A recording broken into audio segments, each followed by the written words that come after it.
Thank you. All right. Good evening. I am calling to order our Mount Shasta Planning Commission regular meeting for Tuesday, July 15th, 2025. And we'll start with a flag salute.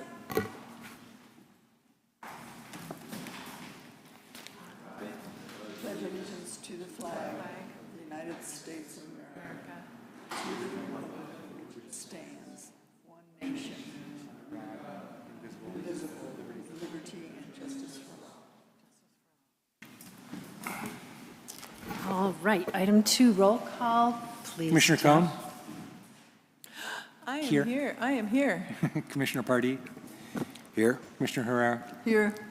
Chair Finley? Here. Commissioner McDowell? Here. Commissioner Tucson? Commissioner Sarion is not here. Absent. And next we have public comment. This is a time we set aside for folks in the audience who would like to speak to us about an item that is not on tonight's agenda.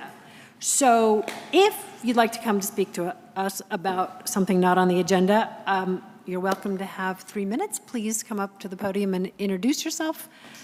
Otherwise, if nobody does, we do have someone. Okay. Hi, Commissioners. My name is Evan Drake. I'm a local builder and part of the Siskiyou Housing Alliance. I apologize I won't be able to stay tonight. I have to take off, but I just wanted to briefly say that I believe that the ownership of tiny houses should remain an option for all individuals, including personal, not entirely just commercial endeavors. I know that is on the meeting agenda, and I apologize, but I won't be here, so, okay. Thank you. Thanks for your input. Anyone else? All right, we'll close that item and move. Oh.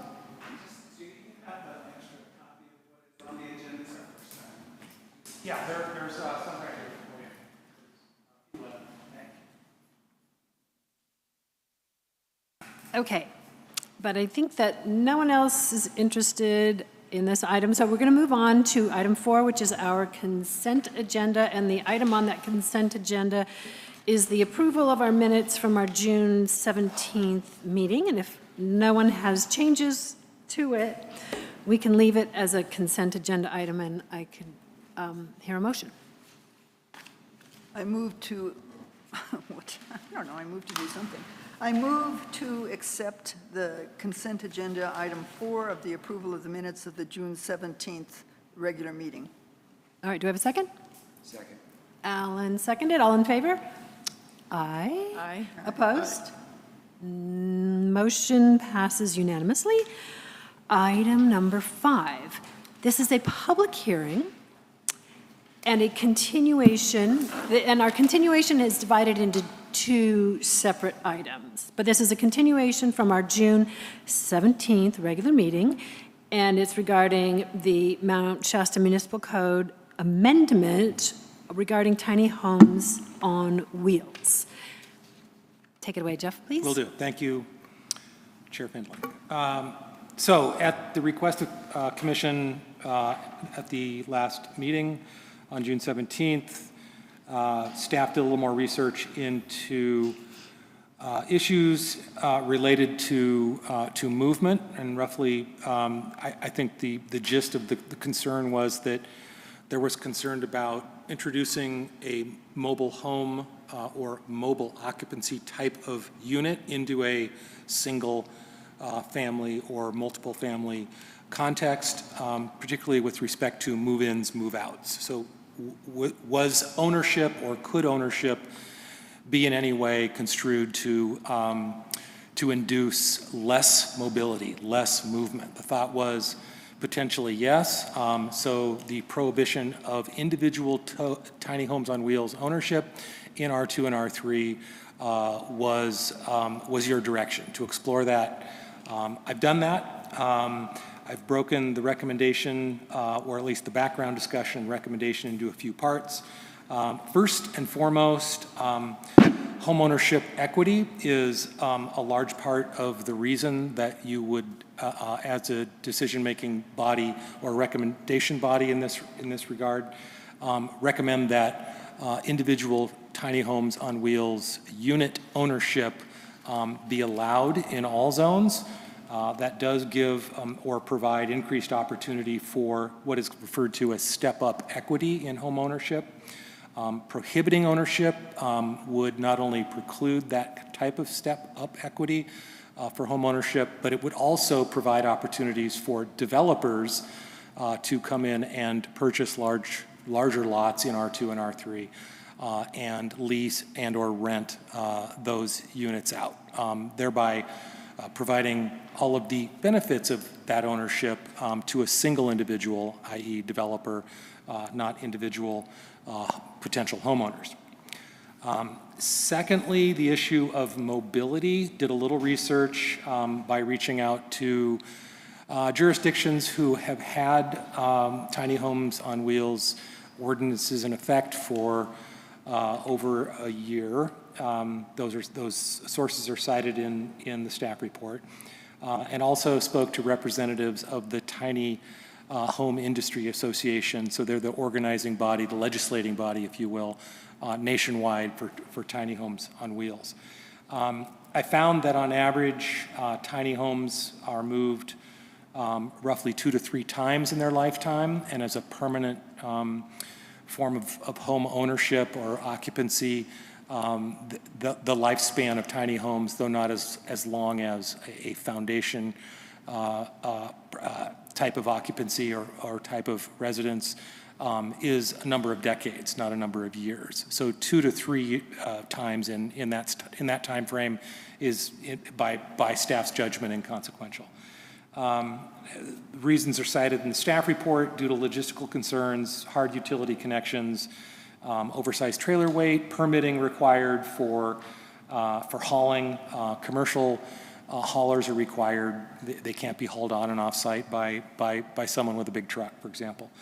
I dug a little more into the mobility issue, particularly with the previously approved ordinances that I researched, and no jurisdiction exercised or conveyed any concerns whatsoever about the frequency of movement. It was not identified as an issue. Rather, tangentially, I will say that the biggest concern that jurisdictions had was that the ordinance went too far in restricting design standards and regulations related to tiny homes on wheels, particularly villages, and they were far less popular than those jurisdictions had intended or had hoped for as a consequence of over-regulating the industry. So that's an anecdote, but it's a consequence of reaching out to 3 jurisdictions statewide and the Tiny Home Industry Association. I felt like if the intent is to restrict mobility directly, then a far more direct way to do that would be to add a section to the ordinance to restrict movement, simply stating in the staff report, it's underlined in item 2, that tow movement on and off site shall be limited to no more than annually or as required for registration, certification, or related compliance at the discretion of the planning director. So that I suggest that here. It is added to the second item on the agenda, which is the full ordinance, so it's added as a provision there, should you support that. If not, we strike it. If you add something else, we can also add that as well and move forward with a recommendation. Thirdly, cooperative ownership, prohibition of individual tiny homes on wheels ownership would preclude what are increasingly cooperative ownership models for land development, and that is particularly in the affordable housing industry. And when I say affordable housing industry, I don't mean capital A deed restricted affordable housing. I mean affordable by design or missing middle income housing, so not deed restricted, but by design it's more affordable than bricks and mortar site-built construction. Tiny homes on wheels is a very good example of that. Modular housing, factory-built housing is also a good example of that. Those models are limited equity. I cite them here, market rate equity, group equity, et cetera, where folks gather together, join forces, strike a legally binding relationship to develop and share the equity of that development. In most organized manifestations, those are what are referred to as community land trusts. And Siskiyou County Land Trust is a very good example of that locally. So it's a very good model to fit into that. Aesthetics, I will say that there was a little bit of discussion related to again, confusing the typology between a mobile home, a manufactured home, and even an RV park, and tiny homes on wheels villages. I try to compare the sets of standards here locally. We are, of course, are deliberating that this evening. And as we all know well, having seen this ordinance a few times, the regulations for design go far and above those which are applied to manufactured housing, which are state regulated and are done so with intent to keep the expense of those manufactured units low by not setting a high design standard. Typically, high design standards, siding, roof pitch, very unique sets of standards that reinforce local design character, typically relate to or translate to higher cost per unit, per square foot, because they are less standardized. It's less likely that they be built in a factory to standard specifications. Whenever you diversify local standards for construction, you're adding cost of that construction. So that's why manufactured homes all look like manufactured homes. Mobile homes all look like mobile homes. They are certified by HCD at the state, and they are delivered to site. The city all local municipalities have no regulatory authority over what those look and feel like. They are allowed by law, and all we do at a local level is permit the foundations and the utility hookups. Everything else is allowed by right if they come certified from the state. What we're saying here with tiny homes on wheels is that we're not only saying that they pass certain standards for mobility with respect to ANSI, and they also comply with certain standards for tiny homes on wheels, insulation most directly by increasing the R value requirement of insulation. You're forcing that construction standard into a stick-built on-site project, not a prefabricated HCD certified product. So at the very fundamental level, these are two very different animals, and they look, feel like it, and they behave like it from a utility efficiency standpoint. Finally, and maybe it goes without saying, particularly in light of what I just said, but local control is critical here. If we're going to explore, if your recommendation is to move forward to council with this, exploring a new housing typology within a community that is very design sensitive,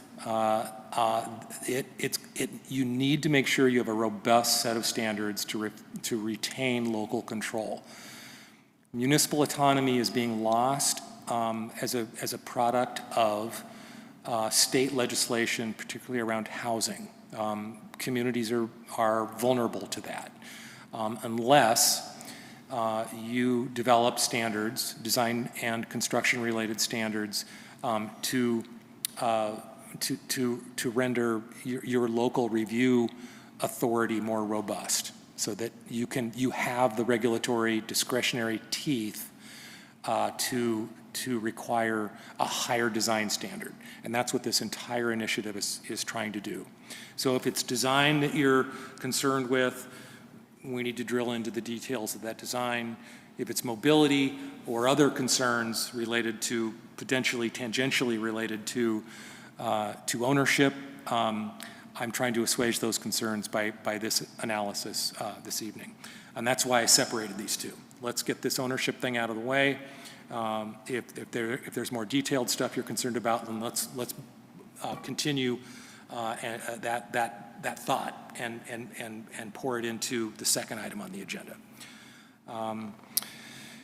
As usual, the action fails to meet the definition of a project under CEQA, so that is irrelevant in this discussion.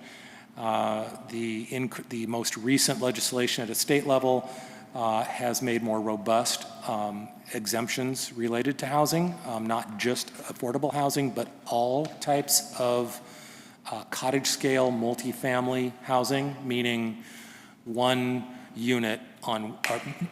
multiple units on one project. Those rise to a multifamily definition in the building code. The Nest is the most recent example of that. Individual cottages,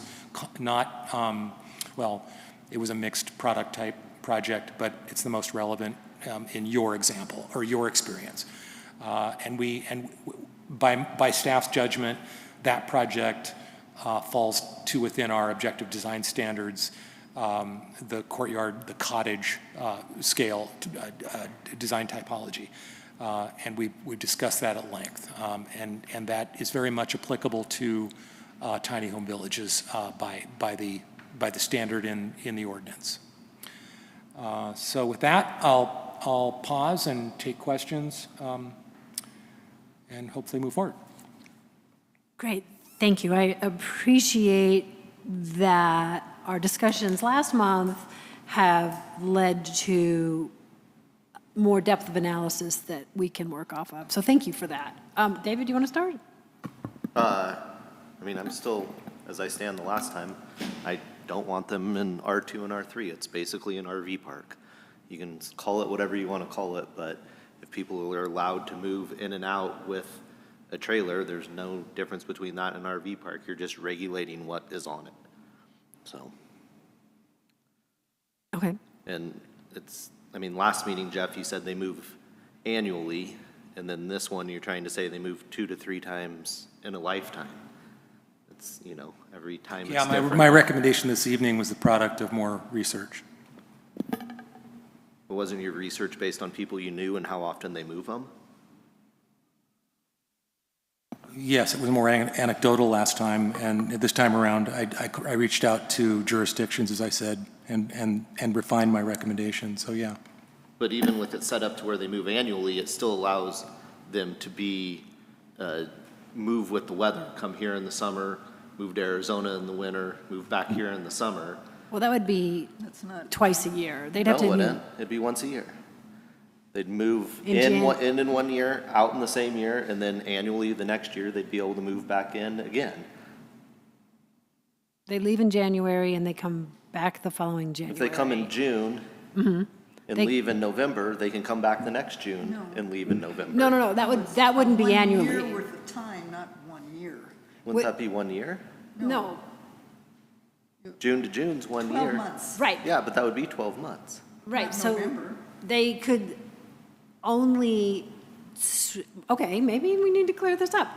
My understanding of this is the tiny home on wheels can only there can only be one action each year. Either it moves in or moves out.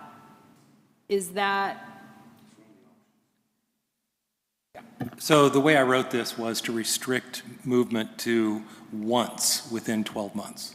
So it says, tow movement on and/or off-site shall be limited to no more than annually. So if you come in June, you can leave in June. It's like having essentially a year lease on your apartment. So snowbirds wouldn't cut it. Snowbirds can't do it. Well, if you came in January and you wanted to hang out and ski for the winter, you couldn't decide that you wanted to leave 6 months later. You'd need to move again, or 12 months later, or after. Okay, so that, Annual. all right. So I don't know how else to say it more clearly. It is an annual, Yeah. one time, in a year, not two. all right, good, thank you. All right, does that help? David, does that clear that up for you? Yeah, well, that makes it even more, in my mind, that if you moved forward with this, the popularity would decrease even more if they typically are like to be used annually to follow the weather or whatever the people want to do. I don't think, we have to do that. I'm not saying people wouldn't do that. I don't know if that would be the typical use. If people are moving 3 times in the lifespan of a 30-year lifespan housing unit, that means on average they're moving once every 10 years, according to what Jeff just told us. Also, it's not easy to move them. Yeah, it is. No, it's not. Did you read that? Did you? Yeah, but you can also construct one that can be moved easily. I don't think so. Yeah, you could make one small enough that you could tow it behind a normal vehicle. But That's you not could a- also make. That's not a tiny home. Yeah, it is. I don't think so. I mean, I've never seen one that can be hauled behind a truck. Jeff, can we go back to the size of tiny homes, what they will be? 420. What's the smallest, what's the, we know what the largest is, but what's the smallest? Yeah, 400 square feet is the standard. Typically, the height limits push the 14-foot highway limit. Again, what you're doing by this ordinance is establishing a set of standards within a village context that you have the authority to approve. We set a minimum size. This is, I'm hearing that David's concern is that you can have a teeny tiny home and therefore move it easily and move it often. Is that what I hear you saying? Well, of course you could. Well, the restriction would still apply regardless of size. I think that, I mean, if someone wants to own a residence, a structure that they occupy as a primary dwelling unit, and they're doing so to hopefully develop some equity in that product, and they're cost conscious, then yeah, it is possible for one to build something, construct something, as long as it meets the rest of our standards. It looks and smells like a tiny home and not a manufactured home, meets all of our standards. Why would we hold the unit size to a higher standard than we do any other residential typology in town? We have no minimum unit size in our municipal code right now. I still think that this circular logic around trying to get at movement through various restrictions of size or ownership is an errand that I don't want to, I recommend you not chase. If you're concerned about movement, then address movement. Don't address something that is coincidental to or has some perceived correlation to, because it's just non-factual based on staff's research. And I have actually done some research, my own, going to different tiny house villages and speaking to people and finding out what they are doing there. And to your point, David, some people do travel away from their tiny home, but they leave it there. For weather, you're talking about weather. That was one of your concerns, was people are going to chase the weather. So people leave their tiny home and come back to it. So that's what I have seen in the 2 tiny home villages that I visited, is that's the pattern. Not that they're getting up and moving the tiny home, but they're actually going somewhere for a 4-month reprieve from the weather and coming back.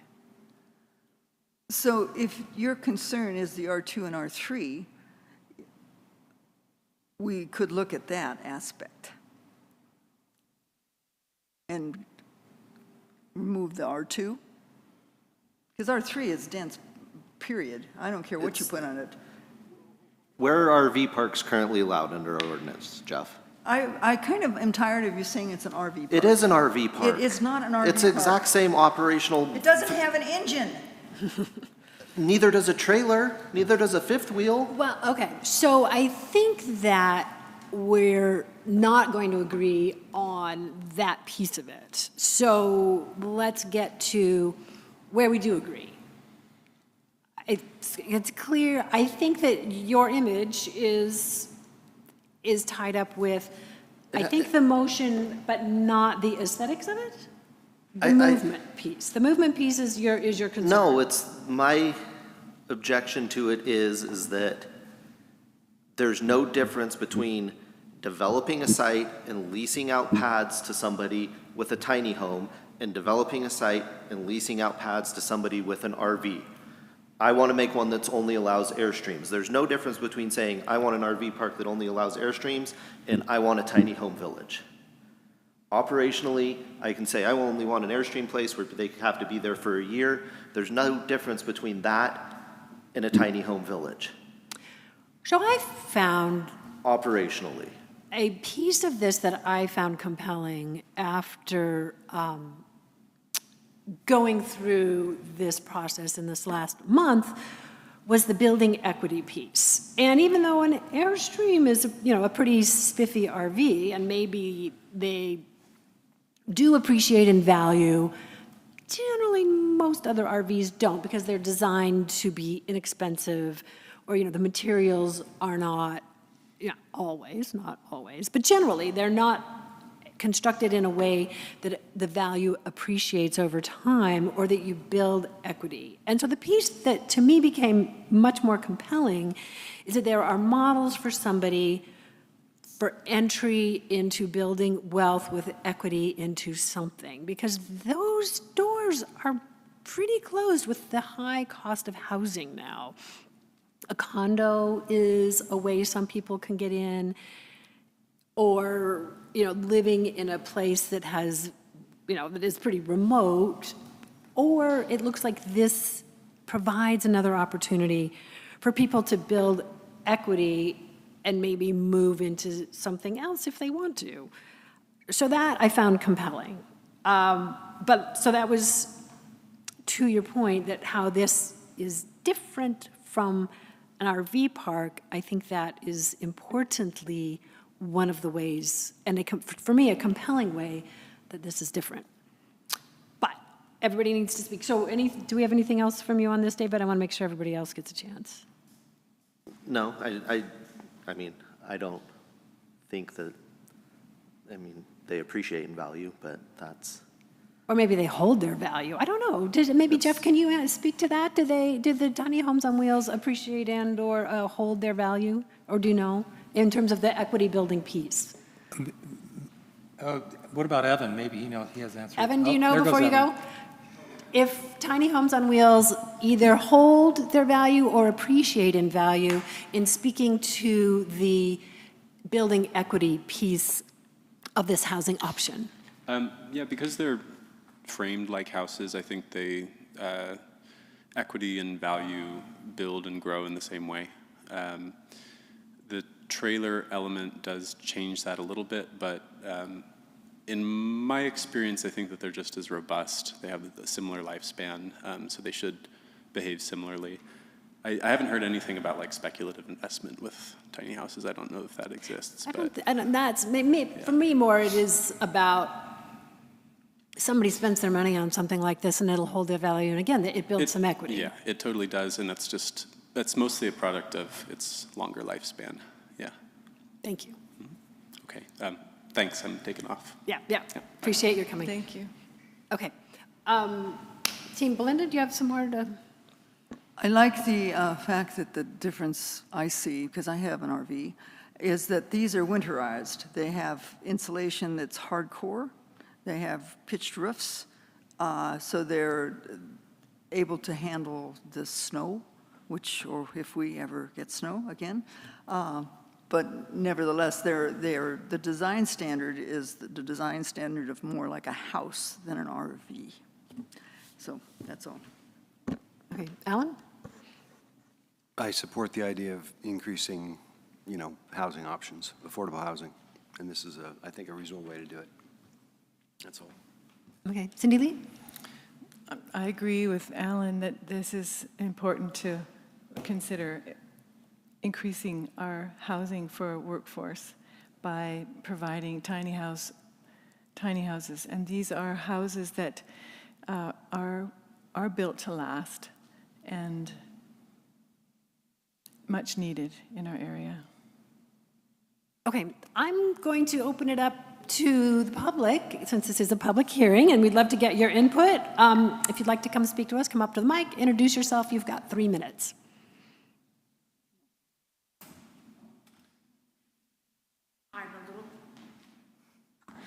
I'm a little confused. I'm Rachel Streeter, and is the problem that you want to be able to assess these for tax values for the city and the county? Okay, so you're just worried that they're not structurally okay for living. That one I don't really know. And I hear from Evan that Appendix Q has not passed in this county, so I don't know what standards you're asking for these tiny houses to be built. And I've read Appendix Q, so I know about that. And I also know about the 10-foot rule, that if the elevation of the roof is more than 10 feet from the ground, your neighbor has a right to ask you to move it if you park it in a view area. So there's that also, and that's, I think, already instated in the laws here, that if it's a view impact, it has to be moved. So this 14-foot thing you're talking about for the height and the 400 square feet, 400 square feet is huge if you ask me. So I hear that you want a quality of life and appreciative structure, but those can also be built on a foundation. So it doesn't have to be a movable thing that people come in and people leave. They could also be on a foundation if property were set aside for that. And so I'm not sure if you're just wanting them to be really good quality structures. And a lot of those that you can buy from a place actually have plans, and they meet certain R restrictions for insulation and that. And anything with a crawl space is dubious if you've got an insulated crawl space for water and such. As any homeowner will tell you, it could freeze or not freeze. So I'm not sure where you're going. If the problem is, if it's not making tax money for the city, or if it's just a transient sort of living situation, then say it's because you don't want a transient living situation. I'm not real sure which it is. And so that's all I have to say about that. I'm a little confused. Thank you. All right, thank you. Anybody else?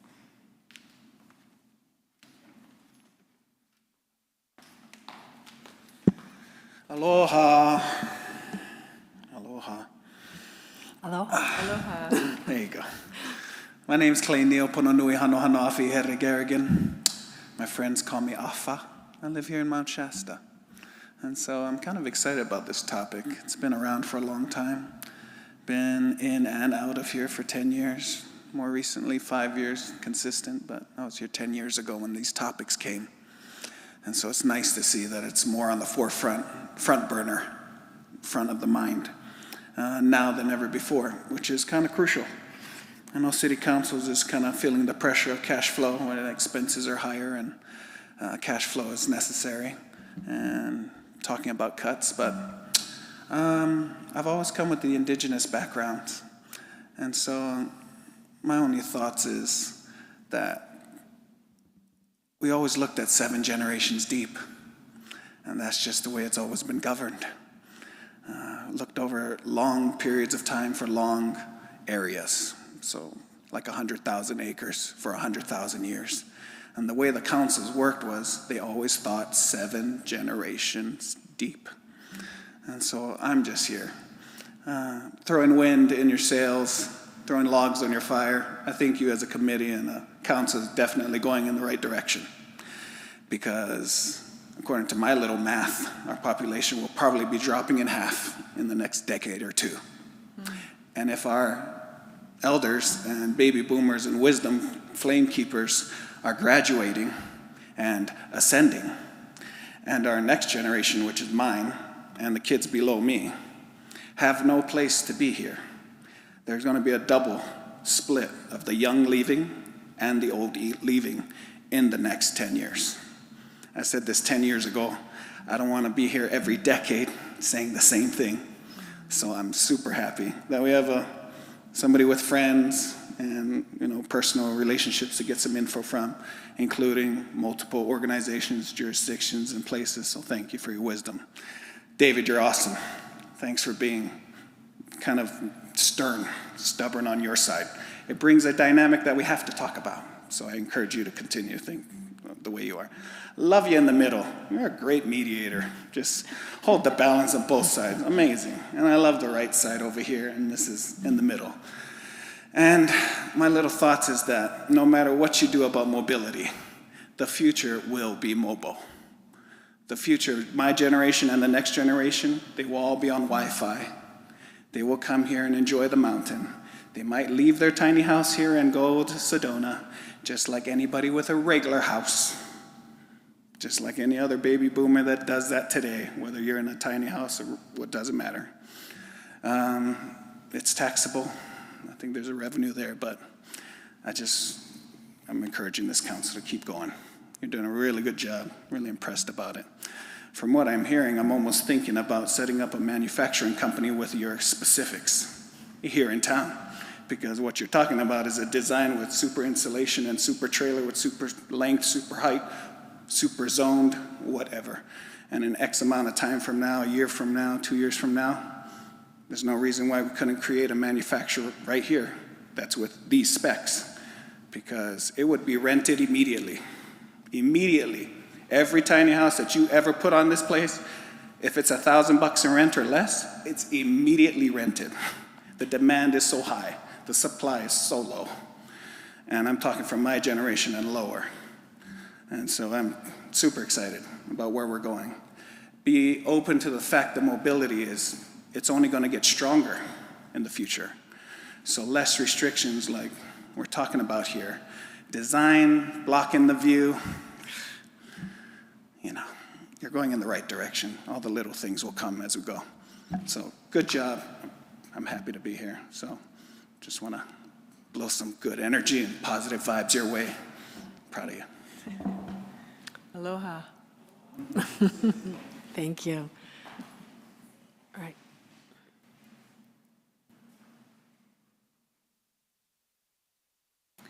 Hi, my name is Natalie Shively. I also live here in Mount Shasta. I am newer, 6 years, if that's still considered new around here, I'm not sure. But I originally came here as a solo parent of 2 young kids, ages 3 and 5. And I can speak from the standpoint of a single mom trying to find a place to live in this town, nearly impossible. My kids and I at one point lived in a hotel because there's no place to live here. I got on a waiting list and I was fortunate to get a subsidized apartment, but those options are very few in this county. And let's be honest, there's not a lot of options for great paying work here either, especially if you got young kids. So what we have here overall is a lot of layers that make it very hard for young people and young families to make it. If you're not from here, or if somebody didn't hand you a property, or you didn't buy it decades ago, you're kind of in a bad position. Right now, I can tell you the place where I happen to be fortunate enough to have a place to provide a roof over my kid's head, their average waiting list right now is 3 years. 3 years. Get on a list and hope to God you don't freeze to death for 3 winters. That's no way for families to live. So I appreciate everyone wants something beautiful. We all want something beautiful, even those of us who are, maybe struggling a little financially. Everyone wants something beautiful. If the aesthetics is the issue, we'll do the best we can, but ultimately, we have a crisis with housing here. Even people that can afford a reasonable amount, good luck finding a place. There's hardly anything available. It gets scooped up like that because there's nothing available. There's so much empty lots that are ready to go. Everything's in place, and nothing happens. It's a hard place to be. And so we look to the future. Yeah, there's real risk of this population declining way more. And there's not a lot of opportunity for jobs around here. We got to start doing something serious to make real solutions that are going to help the whole community. And the only way we're going to do that is if we can kind of be a little more open to other ideas, even if it's not something you would maybe choose for yourself or your family. We have to make sometimes realistic compromises. It's not going to tank the whole community. It might be a bridge that brings us to building something that's going to actually last long term. Okay, thank you for your time. Thank you. Thank you. Okay. Thank you, folks, for putting in your 2 cents. I'm going to close the public hearing. Team, do we have more questions, comments? Cindy Lee, you have any more comments, questions around this? So the piece that we're asked to in this first section has to do with ownership, correct? And then we'll move on to the second part, which has aesthetics and design and lots of other things. So I think we need to get through this piece first. So, I have no questions. okay. Alan? I'm open to different ownership. I'm open to different ownership models, you know, and rentals and that sort of thing for these. I think we need to, you know, be open to different options for housing. That's all I have to say. I'm good. I'm good. There we go. David? I'm still opposed to them in R2 and R3. I think it's a fine idea, just not in R2 and R3. Okay. I have a question.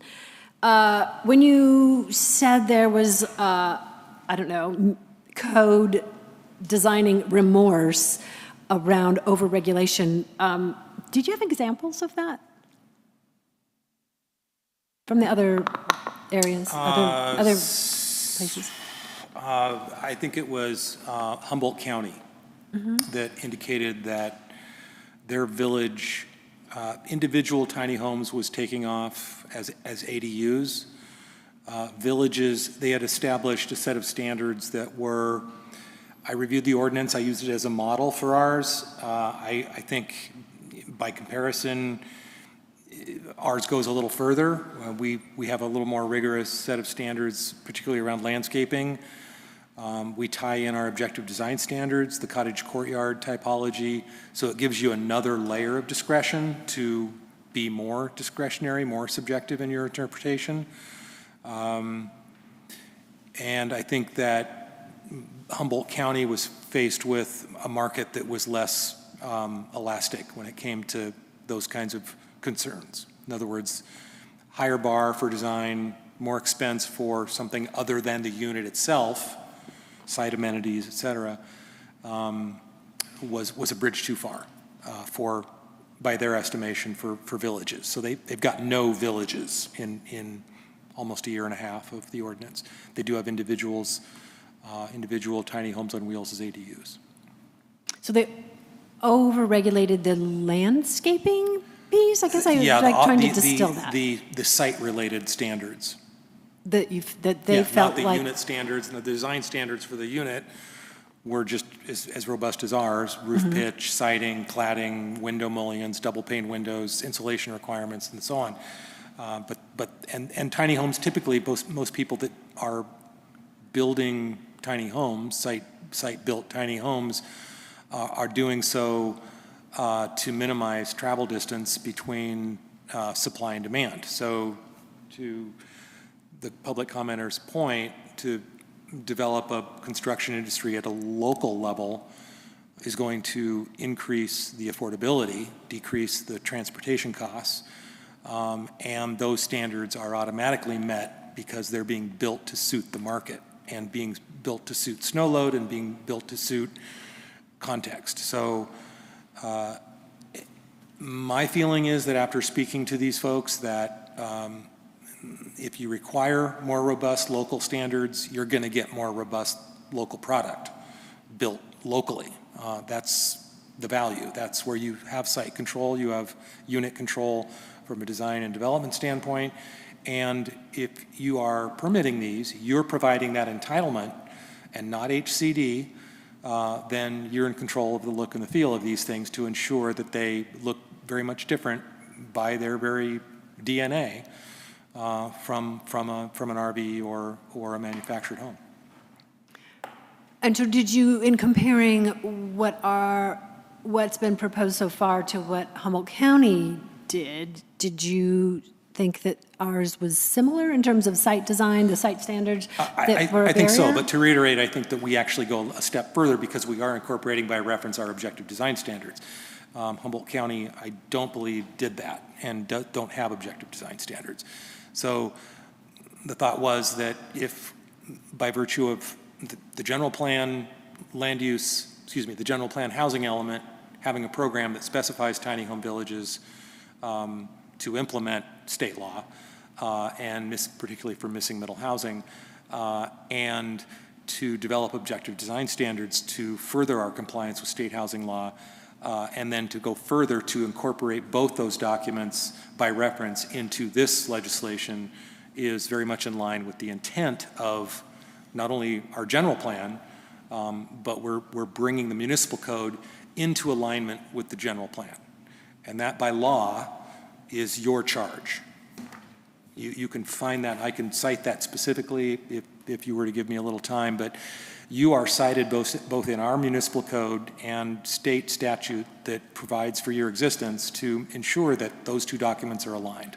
And that's what you're being charged with tonight, is to evaluate that.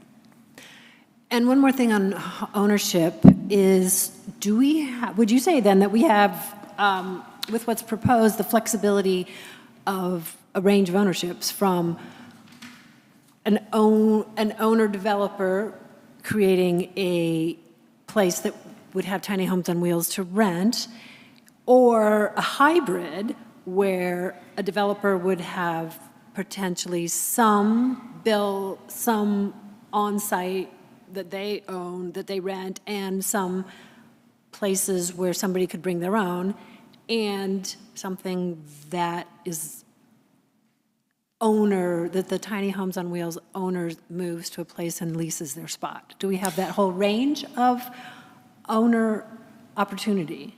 I think if I understand your question, staff's response is to stay silent on ownership. And what that does is it deregulates the market. The market will deliver itself.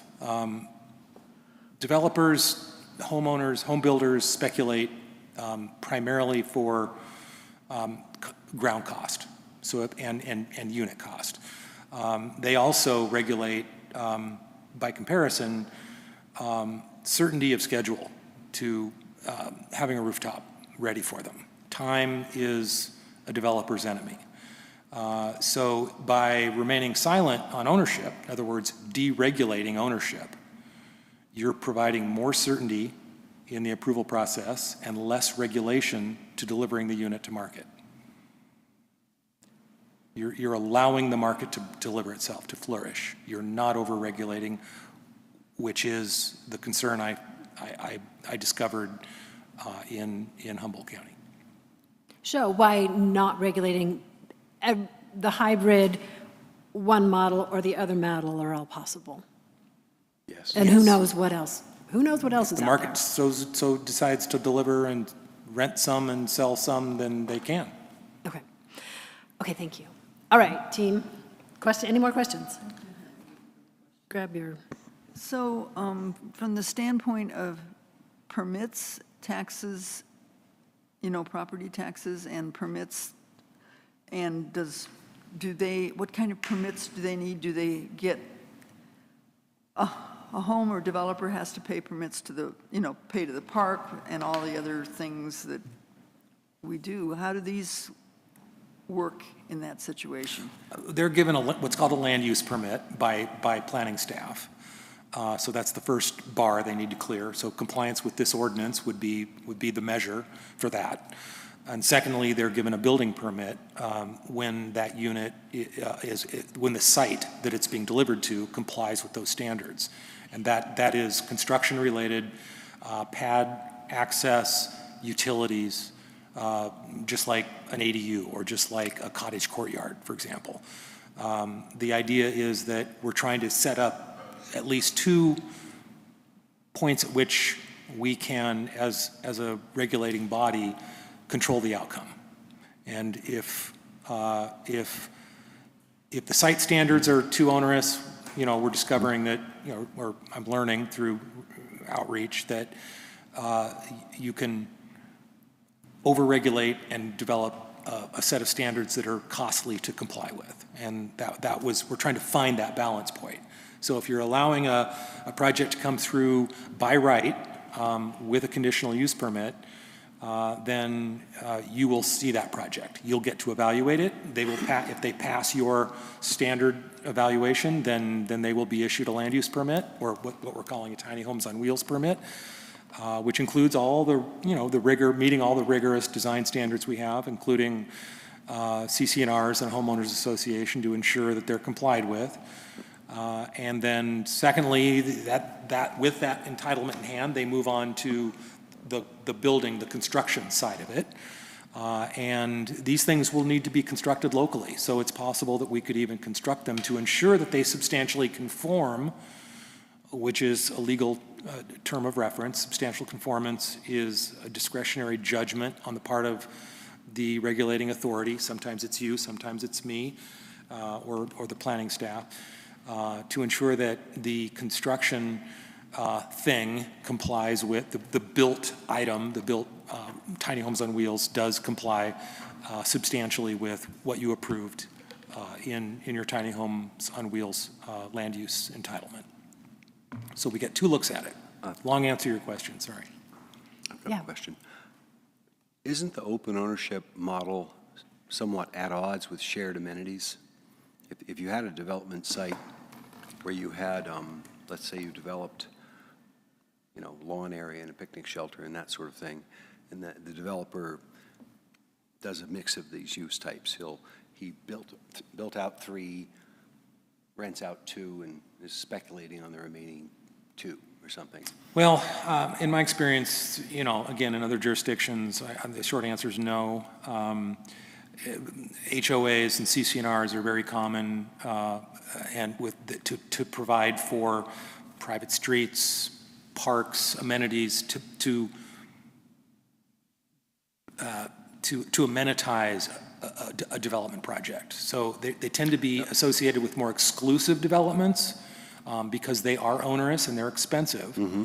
And so you see higher price point projects that want to control every bit of activity that takes place within their project. So it includes streets and curbs and gutters, parkways, amenities, and so on. If we have we're looking for minimizing. We don't want a whole lot of expense. Mm-hmm. We want these projects to be affordable. HOAs, as you say, can be expensive to maintain, to manage. Maintaining the people that run that HOA can be a real challenge. I think we need to be careful about how that's done. I think that it would be a challenge to maintain the quality of the amenities that were put in initially. I'm not saying we shouldn't do it. I'm just saying that could be, there's one thing to say the road, the hard elements like curb, road and gutter, street and gutter, and things like the sidewalk has to be this and that, but landscape improvements and maintenance, and that somebody did graffiti or messed up the roof on the shelter or something like that, it can be a tricky wicket. Can you have an HOA if you're not a property owner? Wouldn't it just be a rental agreement at that point? Yeah. If I own this land and have these spots and these other people live in these spots, is it really a HOA? Or is it a rental agreement between me, the landowner, and the people that live in these spots? Well, it does say homeowners association, home HOA, homeowners association. Having administered these before, I can tell you that we would still call it a homeowners association. We would have one owner instead of multiple owners, and it would be that individual owner's responsibility for complying with the municipal code measures related to site maintenance and management. However they pull that off, whether it's a rental agreement or not, it's up to them. But we would still require that regulatory tool. Wouldn't it? Someone owns something. I got you. Yeah. But let's say owner of the 3 in my scenario put together, then he sells one of the 3 they initially built, in the other one, then he dies, or then he moves on or whatever. And does he sell in the final purchase, is he selling the responsibility, or is the person that acquired that property taking on the responsibility of making sure this all happens? I'm not tracking the question. Are you saying, is it transferable with Yes. ownership? Yes. And as is their role in the HOA? Yes. Okay. Yes, there's a legal set of standards around HOAs, for sure, that is conventional within California statute. I don't have it on call at the moment, but I've administered them before, and they are very valid from a code enforcement standpoint. They stand up. Aren't they kind of awful, though? Oh, yeah. I mean, they can be onerous, and they can be a pain to comply with, absolutely. Yeah. Some of them go so far as to regulate, amplified music after 10, let's say. Which The color of your garbage cans. or garbage cans, or you name it, yeah. Now, you, in a village context for tiny homes on wheels, will regulate that. You could get an applicant in here that says, this is onerous and it's going to cost me too much, and then you barter. You say, staff will give you a recommendation saying, these CC&Rs are too onerous. We recommend that, and in other words, we don't come up with them, they do. So the developer is going to come, or the homeowner is going to come, the association will come and say, here's our CC&Rs, do you approve them? Staff will look at them, and we'll use some discretion to ensure that they don't go too far, but they go far enough to make sure that the project complies with the ordinance. For example, if we don't have screened, what's a better example? We don't have noise restrictions beyond the municipal code to go above and beyond. Mm-hmm. You can't play your guitar in your backyard after 8 o'clock, or some other measure that's already handled or implemented within the municipal code. We won't go above and beyond. We'll leave it at that. That would be staff's recommendation coming forward. In my experience, it has been. You wouldn't go above and beyond the existing municipal code to enforce code. So I have a question about a community land trust as an option. So the community land trust would be the ones who design the HOA, and then they would bring it to the city. Is that correct? Yeah, the legal relationship is between the individual occupants or owners and the legally responsible entity. In this case, it would be the community land trust, and whatever legal structure they set up between the two parties. But okay. In short, Thank you. yes. Yeah. So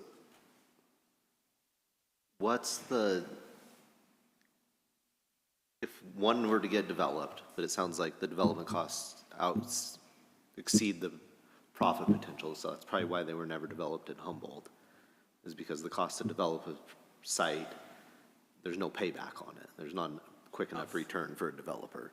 But what would be the process if I'm the developer and I get an applicant that wants to move there? The process to get, because wouldn't they need to get a building permit or a permit to move in? To make sure the tiny house that they want to move into the village meets the design standards of the city. Yeah, so what we would do is, let's say there's... And how is that regulated? A village, tiny home village is permitted. Movement is restricted annually, and a year after someone moves in, they move out. And is your question, if someone else moves in, how do we ensure that they comply? Yeah, but I develop a tiny home village with no tenants. So I just develop a tiny home village with no tenants. So there is no buildings to certify or say meet the design standards when I develop the tiny home It's no village. different than any other type of construction. But it's not construction. Well, it would be, so that's the difference. So these things are going to be built most likely locally. If they're not, then what we do is they appear like a manufactured home, but they're subject to our standards. So they're built elsewhere, and they're drug on site, and they're provided. Everybody in this room, get a look at those standards at the time of entitlement. And then individual units are owned by other individuals and are drugged to site. So you're asking, how do we ensure that that previously constructed unit complies with our standards? Correct. Okay, you get a look at it. But You get a photo of it, you get an elevation of it. I guess who's going to be the overseer that they're reviewed before they just, is it part of the HOAs that the developer's not allowed to move anybody in unless there's? They're aware of they're aware of the municipal code requirements for whatever their site ultimately builds out to look like. So they know, one. Two, just like any other project, if it's built and doesn't substantially conform with what the entitlement says, then they're rejected. But the operating model of this isn't building per se. The operating model is you approve an aesthetic for a project, and you approve construction for a project. You approve site configurations for a project. All of that is based on what we see in paper, illustratively. But my site development has no physical buildings on it when I build it. You haven't built the buildings yet. You haven't built, you did the subdivision, but haven't built the lots. All right, so what's the, Basically, so what is the trigger and when, so say that it takes 2 years for this site to be filled. Does each, and say there's 6 of them. So every time when somebody applies to move and each applicant has to come to planning commission? The CC&Rs would specify how that transpires. So essentially what we're saying, we would have a component that says the project you're entitling we would require illustrations to show what these tiny homes look like. We would require illustrations, a site plan to show what those common amenities would look like. And then the CCRs would say, as soon as you begin to build this or manifest this in a physically apparent way, then we look at it. And so we get a photo of it, and I think the best way to do it would say, we want to see a photo of this unit, you guys get to look at it. They come in here before you, we're expecting 4 deliveries tomorrow, or providing your approval, here's a photo of the unit, or an illustration of the unit, and you approve it or not. And plans. I mean, it would show, just like a cottage courtyard project or a condominium project. We see those illustrations. If we're lucky, we see renderings, So photo elevations, simulations. the whole We see thing. everything, and those are. I don't see that the review project would be any different. We've had projects where they've been built and they don't comply. And we require that they comply. And so that means you remedy the non-compliance. And so for each new unit, lot C, the guy moves out, another guy's coming down, we'll get a photo of that unit. You absolutely will. Okay. And it'll be in the And CC&Rs. plans or whatever. And it's enforceable, and you guys get to make that decision. Any development in any tiny home village comes to you. I actually see that as a hindrance of wanting this to. I couldn't hear you. I see this as a hindrance of wanting these things to actually be successful. If you're going to have them built to Appendix Q, then as much as I don't dislike them, but as much as I don't want them where I don't want them, I see that being a hindrance of them actually being successful. If every time somebody wants to come in, they have to go through this whole permitting process to get it approved by the city to move in. If you're going to say you will have a tiny home village and it's operated in allowing people to move in and out once a year, they shouldn't have to be reviewed by the city to move in if it meets Appendix Q, the product that they're bringing in. That'll be based on our design standards, won't it? That piece? Right, Appendix Q and our But design standards. You're limiting. I think you're right. I'm not disagreeing. It's. That's onerous. If there's 100,000 tiny homes out there in the world, how many are actually going to meet these design standards that we want in our tiny homes? Well, and that's part of what he said in his intro was the more onerous our standards are, the potential for decreasing the potential success of the project. Right, but we have to have snow load requirements. I But mean, there's a that's- lot of stuff we have to have. That's probably part of Appendix Q. Yeah, this is beyond that when we get to design standards. So instead of coming to Planning Commission, we have our Objective Design Standards Approval Committee, Tucson, So that seems potentially a way to mitigate that expense of coming before the whole planning commission. To me, if you approve a project that allows tiny homes, there should be no, at that point, there should be no more involvement from the city, I would say, unless they find them grossly out of code compliance on ones that they allow in. But it's set. But So let me address please. that. So the way this would work is the CC&Rs would specify that site control and individual tiny home design are inextricably linked. There is a responsible party. CC&Rs would further say that every new tiny home must have approval to be part of the tiny home village to meet our standards. They would come to planning staff with a request. Planning staff would seek discretion and say, use discretion and say, this one obviously meets it, this one may not, this one clearly does not. And we would come forward to you at the next scheduled regular planning commission meeting, and we would formulate a recommendation. This one is part of a village, and it clearly does not have a pitched roof, it doesn't have double pane windows. These are objective measures, right? So I think that the evaluation would be timely. I think that the decision and the deliberation would be clear and objective. And I don't see any reason that it would be in any way,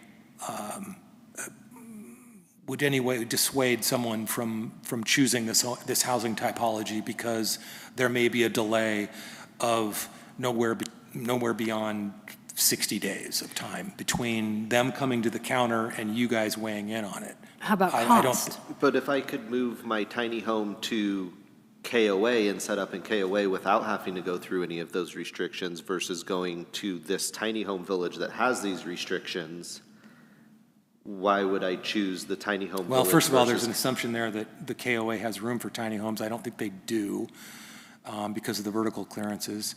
And secondly, Well, of course. if where you're headed with this is you want to reduce the regulations to induce them, then make a proposal. I'm just worried that you're going to cause it to not be successful if you overregulate it. So, right, which I think is, to your point, I think the timing piece on that makes sense, although hopefully we'll have, with your, well, anyway, into the future, hopefully that we can do that. But secondly, there's a greater cost coming to the full planning commission as opposed to, that's been a goal, we've been working on this, sort of putting ourselves out of business, is having this ministerial approval. And what is the increased cost of coming to the full To the chair, planning if I may, this is just like any new code. Any new code is fluid. This is a typology that doesn't have a lot of precedent, and there's risk involved. Do you go too far? Do you not go far enough? I heard that you all were very concerned about this mobile housing typology not fitting context. That's why this is robust. That's why there's a regulatory rigor here. Should it be some sort of constraint to delivery of the desired marketplace, then you guys can change it. You can lower the bar. If in a year this is required to be reviewed annually, if in a year we get a handful of folks that come in and say, hey, it's a bridge too far, sorry, I'm going to go elsewhere, I'm going to go up to Weed, then you'll hear about it from staff. And furthermore, there's no reason, in fact, it's quite conventional, that an applicant, when discovering a regulation, wouldn't seek a variance. And that's within your discretion. So there are measures within our municipal code to provide flexibility for the code, particularly with respect to new code. I appreciate you addressing the the fact that there's no precedence for this. This is new, so we will be learning as we go, and I have confidence in this team, certainly, that we will definitely apply the knowledge to what we're learning and make the changes that need to be made. I think if we had, with good staff, I think that we could rely on staff review. In these initial stages, if this goes forward, I'd like us to be a little more involved than not at this point. I think that is a good point. To kick the tires for a couple of years and then see what happens. And it's easier to back off than it is to. We are kind of going into, I think we're drifting into sections. The next item section. 6, yes. Well, right. But it's all. Sorry. Well, okay, well, let's, so I think, to your point, maybe do we have enough information to settle on this item around ownership? Commissioners, do we have a motion or some discussion of a motion?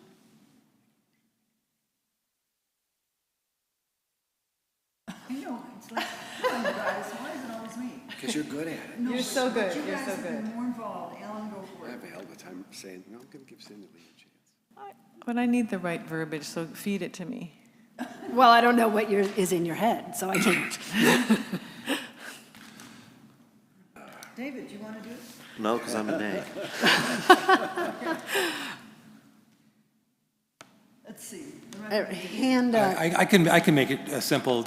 If you go to the recommendation, the motion simply would be to prohibit ownership of tiny homes on wheels in R2 and R3. That's the motion.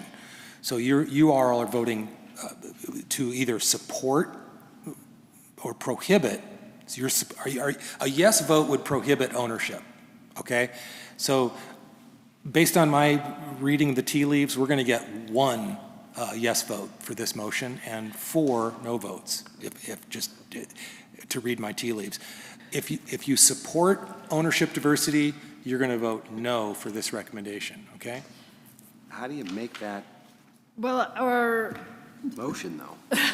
I think you could say, all right, I move we, I think, Not oops, prohibit. I was on the wrong page. I'm not the only one who doesn't know the verbiage. Okay, I think you can just say that you could support not regulating ownership of tiny homes on wheels in R2 and R3. It's understanding what you want. But I don't know, what works easier for you? You want us to just quote the recommendation and that'd be easier for you? Okay. Cindy Lee, you want to quote it? No? I'm still lost on how it reads right now. Yeah, On so- page 5. Yeah, I'm there. Yeah. I make a motion that we approve the recommendation, staff recommendation. How are we doing so far, okay? Whoa, whoa, No, whoa. I didn't think Staff's so. recommendation is to remain silent. Silent, yeah, so So whoa. So you're contradicting yourself. No, remain silent would be, Okay, I'm ready. I'm just trying to simplify She's ready. the I'm motion ready. here. I It's take either my- to I prohibit take my ownership motion or back. I want to to stay silent on ownership. Those are your Yes. 2 choices. Okay, I'm ready. I'd like to propose that I would like to have a motion to vote on prohibiting the ownership of individual tiny houses on wheel in R2 and R3 zones. Okay, shall we have a roll call vote, please? Commissioner Cohen. So what was that? Roll call vote means everybody, Yeah, we do it just- individually. So you should Yeah. start at the other end with more, people have had more practice. Okay, Commissioner McDowell. I don't understand the motion. The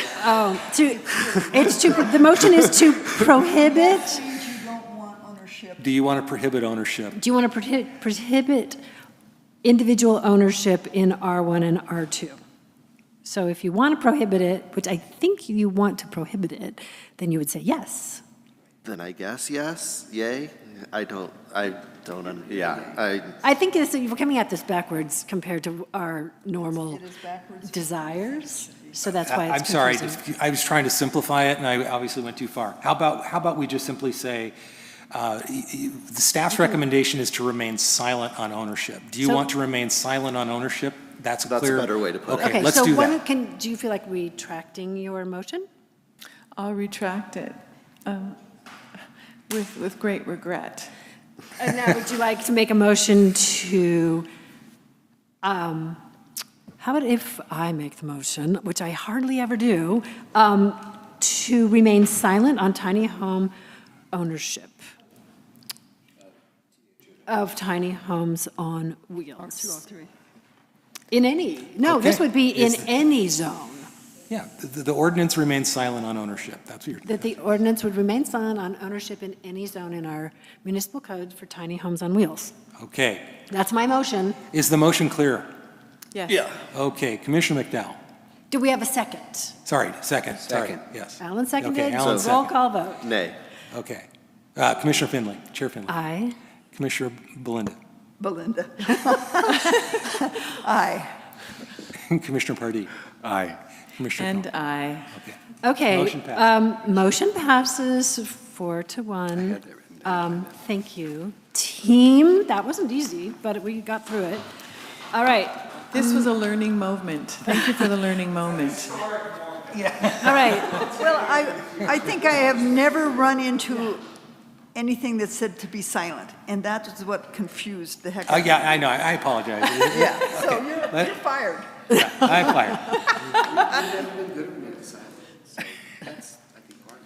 Well, that's right. Touche, that's two. All right. All right, do it. Next item, team.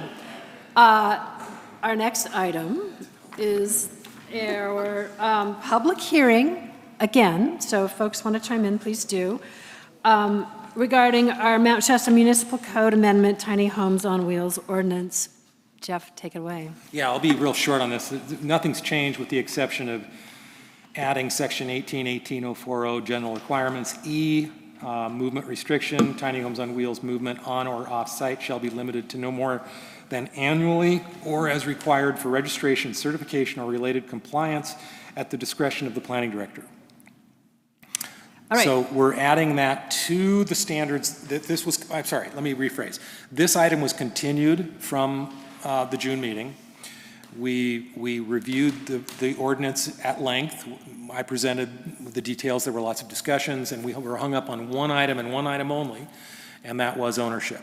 Now that we've resolved that, this motion is rather simple. It's just, do you, A, support the direction from last, or have you changed your mind based on what you've thought or deliberated this evening, that you want to reopen the rest of the ordinance and change anything in what, that's fair game. For the sake of clarity and simplicity, I'm just saying that the only remaining item from last meeting was the ownership. We've seemed to have resolved it.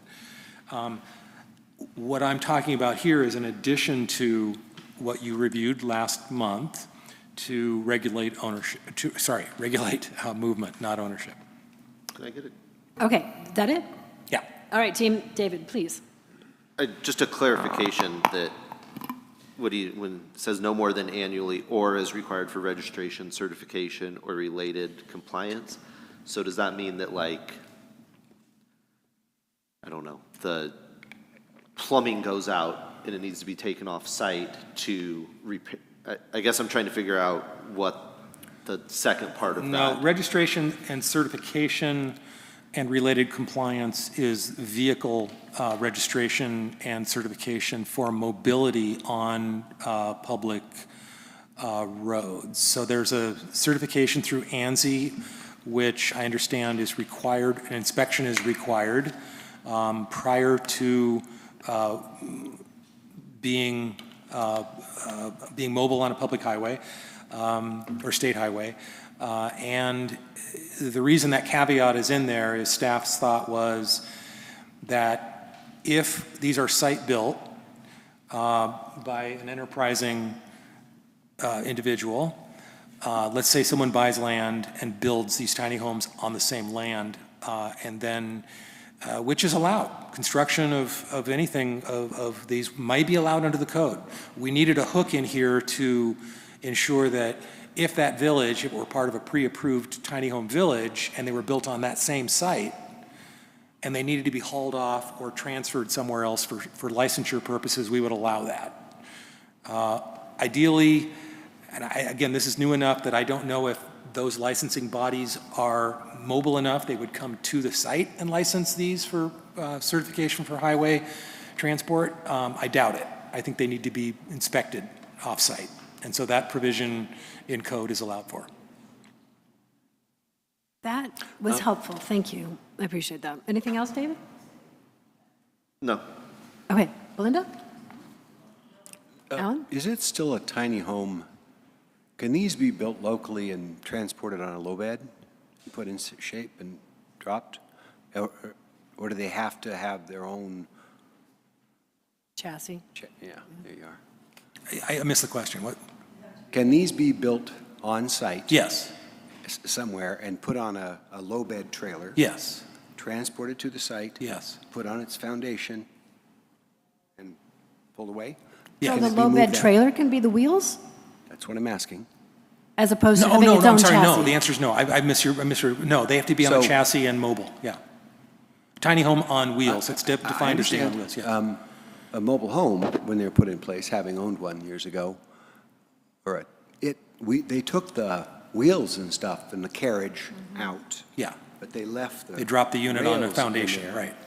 When they moved it, they put it on a low bed. I'm not saying, I'm just asking for information. Why couldn't it be on a low bed trailer? They wouldn't meet the definitional standard that we've established in the, that they need to be on a fixed chassis. Okay. So then it would just be a tiny village. Instead of a I tiny like tiny village. villages too. We already essentially allow those. Those would be The little- cottage courts. Oh, yeah, the little I cottages. I like this idea more. Okay, anything else, Alan? No, that was it. Thank Okay, Cindy Lee? Did you have any questions before I open up the public hearing? I'm good. No Okay, questions. thanks. All right, so I'm going to open up the public hearing. If anybody would like to come and speak to us, please come to the podium, introduce yourself. You've got 3 minutes.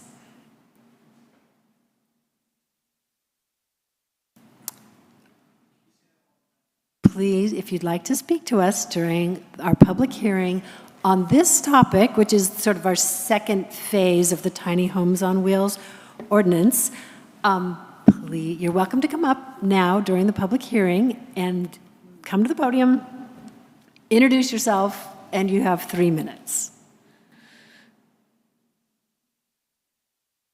There he is. Aloha. Aloha. Great job. I mean, overall, this is the best council I've seen in a long time, so amazing. Good work. Great vote. I don't think you guys know how historic that little vote was. It affects a lot of generations, so really good. I know we're making progress. Yeah, super excited about it. So, very good job. I know you have some reserves at the R2 and R3. I know 10 years ago we were talking about Airbnbs and commercial C1, C2, C3, so it's probably similar reservations. But, we're pushing forward. I just support the less regulation you push, the less, I know our minds, especially inside of these types of councils, it likes to just immediately go towards, it's just a habit to go towards almost micromanaging control. And where the future is going, it's a deterrent. It's even like what David was saying, just the more, if you brought it to the council, that could be a deterrent already and nobody would show up. So, if the HOA guy, say I bought an R2, I became the HOA guy. I got trained by you guys in some training program. You gave me permission to represent you guys that the 9 other tiny houses that come inside of my R2 will be held to your regulations. I got to answer to you. So I advertise, a bunch of people want to come to my place. I give them the paperwork that says, show me a picture of your house, show me this jurisdiction or that committee of transportation, the committee of roof standard, the committee of insulation and 2x4s or whatever, all the 7 different documents that you guys need, and I re-present them to you guys and say, hey, up to your code, up to your Rubik's Cube, this is all their paperwork, looks like a green light, and there's a $40 fee or something, or whatever, who cares? It just makes it easier for them, as an incentive for them to come in, and then maybe shared responsibility or shared accountability or shared whatever tax revenues or things that you guys need, but maybe the HOA guy is the one that, you guys are scary, okay? The next generation doesn't want to come in front of a board. Yeah. My generation does not want to stand here. Oh. They are TikTok 15-second, no attention span. They are Instagram, barely even social. They don't know how to handshake another man in the eyes. They have audience anxiety just because the cell phone kind of took over their minds, and then the basic human interaction thing. This is scary for most people to come in front of a board. But if I was an HOA guy and I bought an R2 and I said, I'm not scared of you, I'll do your standard, they would come to me and it would be rented immediately. All of it, all the spots would be rented immediately. Cash flow would come in. The back door of all this is taxes. They're gonna spend money at Ray's. They're gonna spend money at a Chevron. The higher the labor force is, the more the incentive is for commercial buildings to come in. Is that 3 minutes? Sorry. So I'm just saying. You could wrap it up. Yeah. Thank you. Just drop the standards and let the volume come in and let adjustments go as they come in. As they come in, you can adjust. So thank you. Appreciate you. Thank you. Aloha. Anybody else like to come and speak to us on this?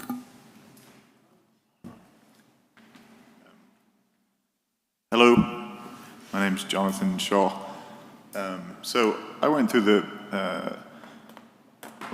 process of permitting a very small ADU in my backyard, and I have a permit from the city, and I'm in the process of building it. And given we have all these kind of wildfires in the area, I wonder if we could amend kind of the ADU code to allow tiny houses in people's backyards that you can move. Because mine's built on a foundation and it's fully permitted. But it would be really interesting to have a ADU that I could actually move if there was a fire. And I don't know if that's possible, but anyway, that's all I had to say. Well, thank you. Appreciate that. This ordinance does that. Yeah. It might not move quickly, but it can move. But it can't, the idea is the tiny homes on wheels move. Well, thank you. Anyone else? All right, I'm going to close the public hearing. Team? I do have a question. Please do. I'm assuming tiny homes on wheels are taxed the same way as an RV would be, or a boat, or anything? It's a luxury tax? Well, the site ownership is taxed, so, that's passed on by, if someone owns the land and they own an individual tiny home, that tiny home is not taxed locally. It's taxed regionally or at a state level through licensure. What is taxed is the value of the improvement on a given parcel, and that taxing responsibility is borne by the owner of the parcel, and it's up to the owner of the parcel to pass that on through CC&R. But if I own a tiny home, it's taxed as, I'm assuming, a luxury tax the same way a boat or an RV or a travel trailer or anything is? Yes. Yes. So then that you are, it's registered and you pay, I just didn't know how they were. Anything else? Belinda? Alan? Cindy Lee? Yeah, no? No. Oh, are we ready for a motion? And maybe just, sorry about that.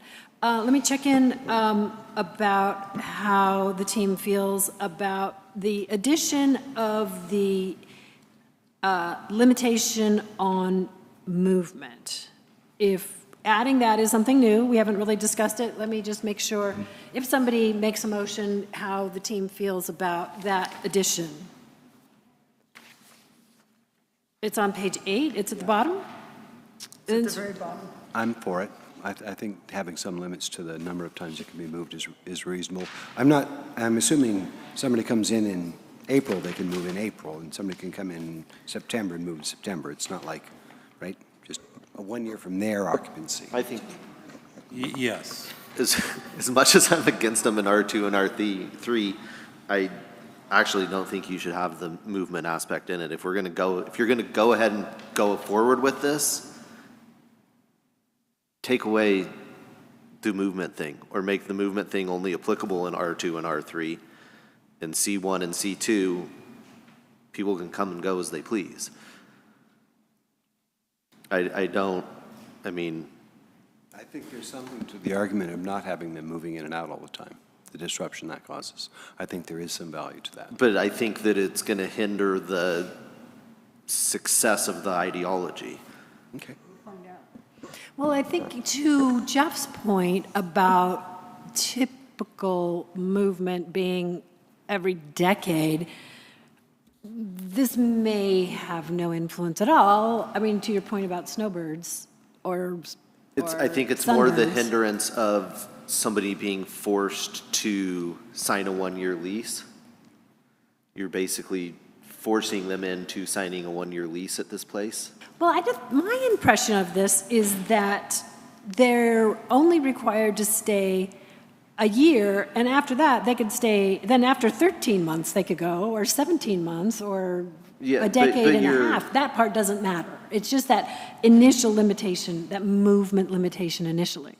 But you're also, maybe I'm stretching my imagination of people who enjoy tiny homes, but maybe they're more the nomadic people, and you're making them make a decision that this is the place they want to stay for another year, and maybe they do move around in their early days more often than once they find the place that they want to settle. I am into encouraging people to put down their roots and become part of the community, and that the tiny homes are for our people that can't afford or find places to live that work at Berryvale or work for you or whatever, that this gives them a little foot into permanence. This is my place, But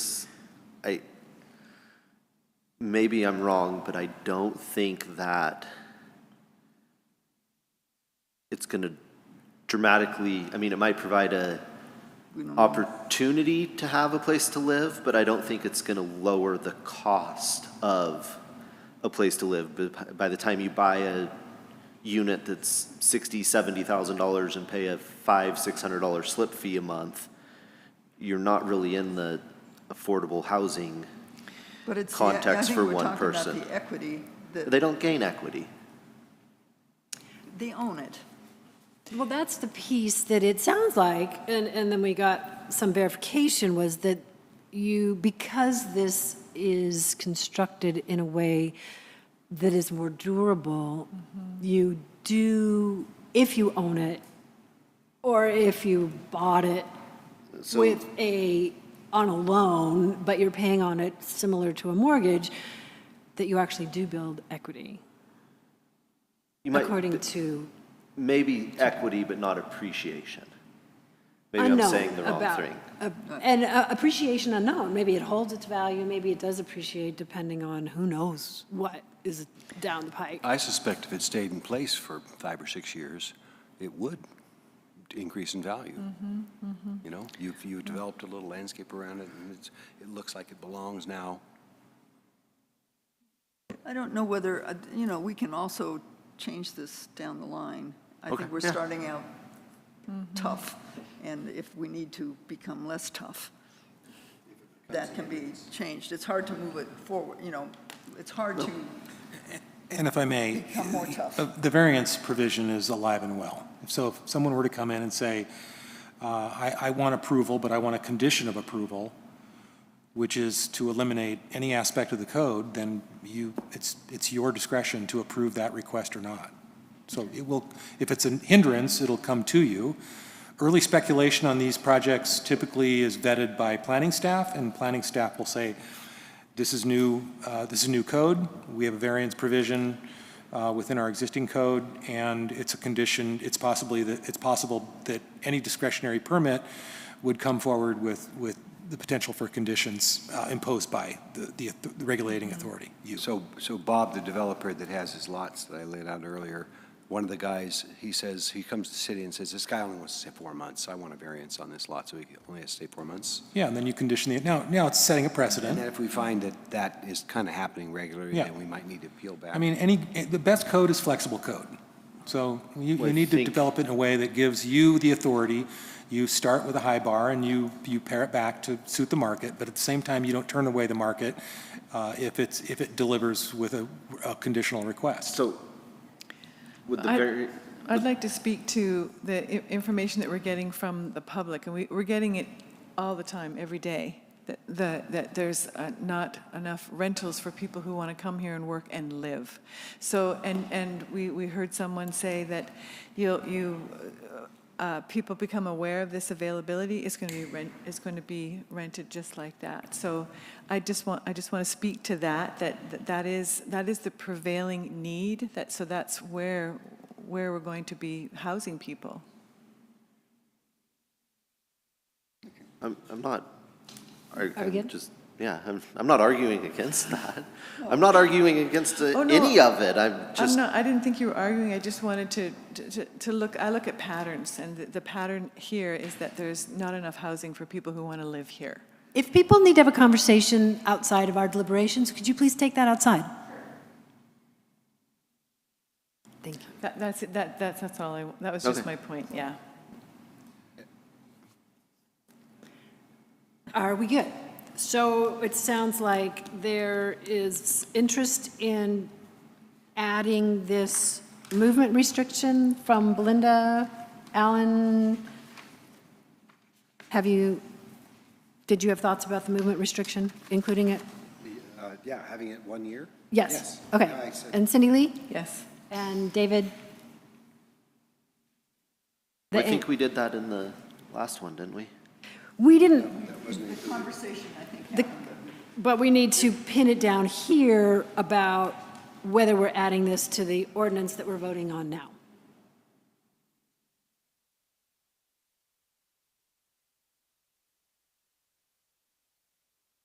I don't. Well, it's kind of looped into two things in one, so it's amend the municipal code and approve it. It's kind of the same thing. Are we going to amend the municipal code, including this new movement restriction addition? Or are we not? So maybe I'd like to get a sense of how people feel about adding that, and then once I have that sense, then we can move forward with a motion. I mean, yeah, I would add it. Okay. I don't want it as it's written in R2 and R3. I mean, I don't know. I know. I mean, unless it's ADUs or primary dwelling units, I don't like the tiny home village aspect of it in R2 and R3. So. And I appreciate that. And I think you've helped our conversation. We And do our hear understanding. you. We do hear you. So and I don't think a lot of people in town like it in R2 and R3. So. We do hear you, David. And I wish they were here letting us know, but they're not. Okay, I think that it sounds like we have some consensus around adding the movement restriction to the ordinance as written. Team, do we have a motion? So I also want to make sure that everybody's okay with the general ordinance, because. Well, then, a motion will get us to that. Will it? Okay. We'll find out. Okay, we'll find out. The next step, right? All right. Yeah. Yeah, it is. I make a motion to approve the resolution PC 2025-02 with the addition of the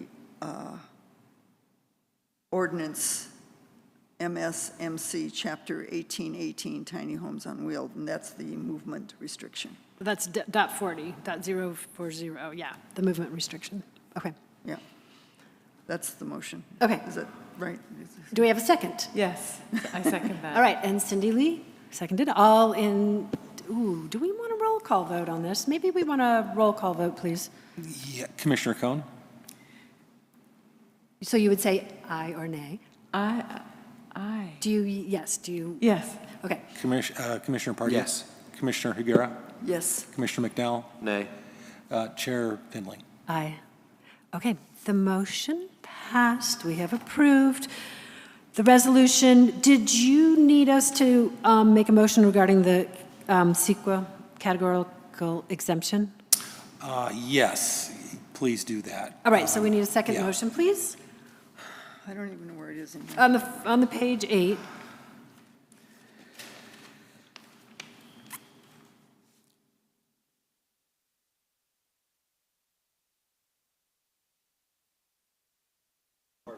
So yeah, just one right there. Yeah, that.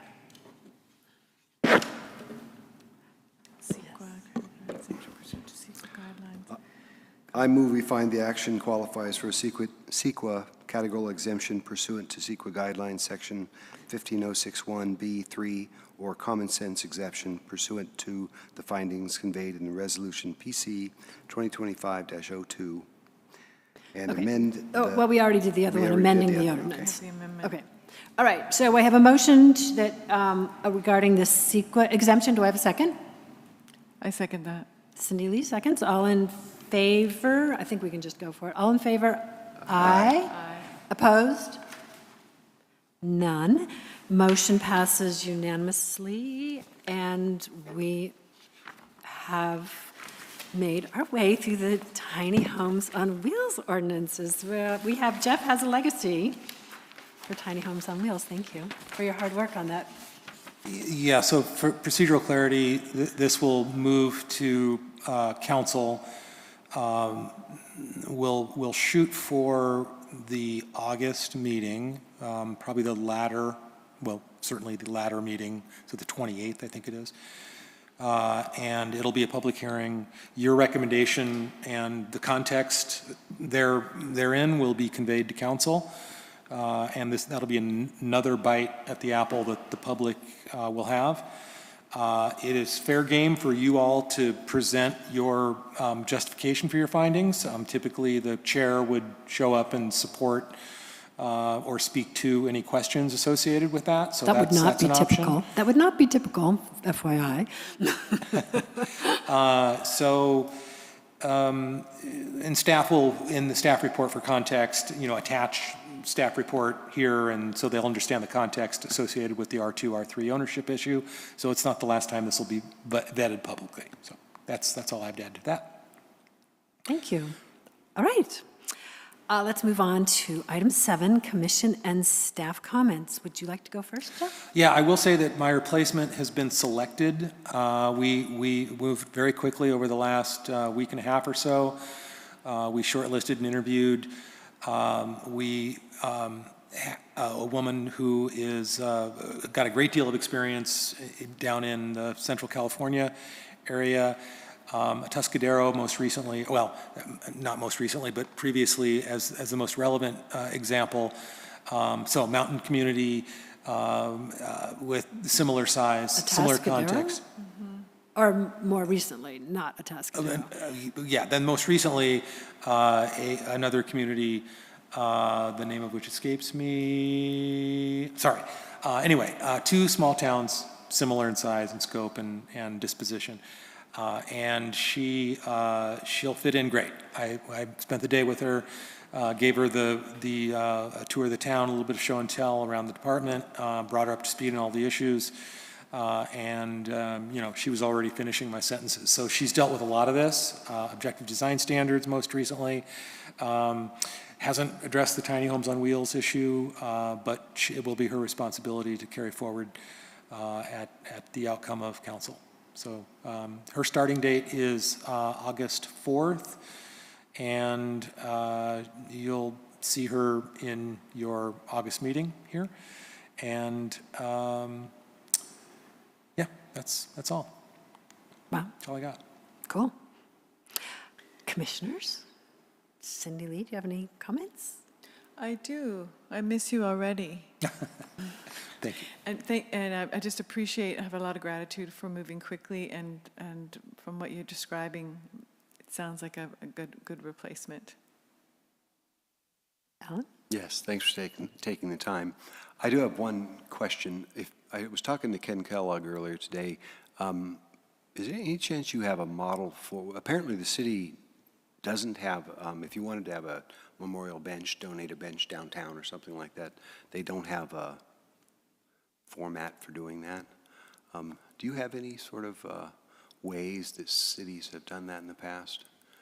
Yeah, so public right-of-way standards are in our municipal code, or they could be more robust. Thinking more like in Plaza Parker. Park. Yeah. Parker Plaza. Parker Plaza. Plaza Parker, that's what it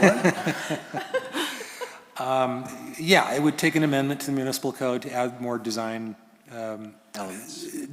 design-heavy review criteria. We don't have those. Sure. It's up to the Public Works Director, essentially. So Ken could tell me it's okay? You're wondering about application to put one in? Yes. Gotcha. Yeah, it would be through an encroachment permit issued by Public Works Director. Okay, great, thanks. And then, sorry, one more thing. If there's He any, doesn't know that. if there's any entitlement history that would be discovered through staff review, then that would apply. I don't know that there Entitlement is. history? I don't know. So there may have been a land use permit associated with that project back in the day. I don't know. So we'd have to do a little research to find out if that thing was entitled through I don't think it was. some kind of volunteer. permit that may not have been the conventional discretionary. It was a volunteer effort mostly. Okay. Ron Stevens and I worked on the design, and who was that contractor, that I don't know. local guy? Used to be married to Thule, or is married to Thule. Oh, Keith Potts did it? think The so. design, the implementation? Oh. Okay. And who was Tully, a former planner of ours. Anything else, Ellen? No, that was it. Okay, Belinda? David? No. Okay, well, thanks, Jeff. Sorry to see you leave. Much Pleasure. appreciated. Thank you. Will do. Dang it, yes. Okay, item 8, future agenda items. First and foremost is the land use element of the general plan. We did have some, our consulting firm, Plan West, who you've seen present here during the course of the housing element adoption process. They have some revenue left in their contract, and they'll be updating our land use element for us. They have provided a first pass on the audit of our existing land use element to come up with a list of must-dos, should-dos, and could-dos to comply with state law. I have that document in my inbox, and I have yet to review it thoroughly or schedule it for release, and will do so before I leave. So I will distribute that document to you, and you'll see in there some very clear bullet list format items that you all need to consider in the coming months, and then move forward to council with those. So Kim is my successor. She and I discussed this today, and I will be following up with her before I leave about timing of that for you. I was waiting on tonight's items, so now that we've sort of cleared the deck, if you will, on tiny homes, we can move forward with the land use element. The reason I chose not to co-locate those on one agenda was because they're both meaty items and they require in-depth deliberation and consideration. So you'll see those probably a dedicated meeting in August. So I think it's the 19th. Okay. They're required by law to be updated based on produced to comply with state law. I've reviewed it, it's very thorough, and I think it should be a rubber stamp approval. to move this through as quickly as possible to get it into the ordinance so we comply with state law for disaster fund, mitigation funding for repaying our costs associated with defending against natural disasters. So it's a time imperative. So we wouldn't see that before we saw the land use element? No, it would be either concurrent. We haven't discussed how that is brought before you, but you will see land use and safety are two separate chapters, elements in the general plan. You'll probably see those maybe co-located in one agenda, one item after the other kind of thing. So, but that'll be up to Kim to bring before you.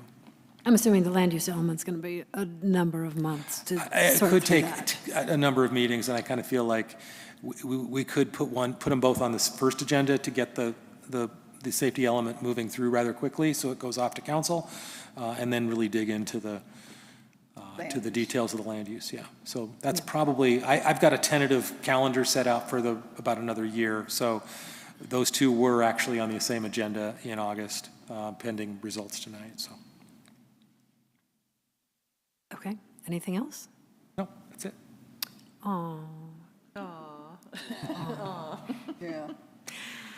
I'm going to adjourn. Missing a commissioner? What? Besides Tucson, are we missing one? Oh, we are Shouldn't there be missing. Oh, 7? you're right. I'm going to do my comment. What is the deal with finding another commissioner? Whoops. Nobody's submitted. Nobody's Okay. responded.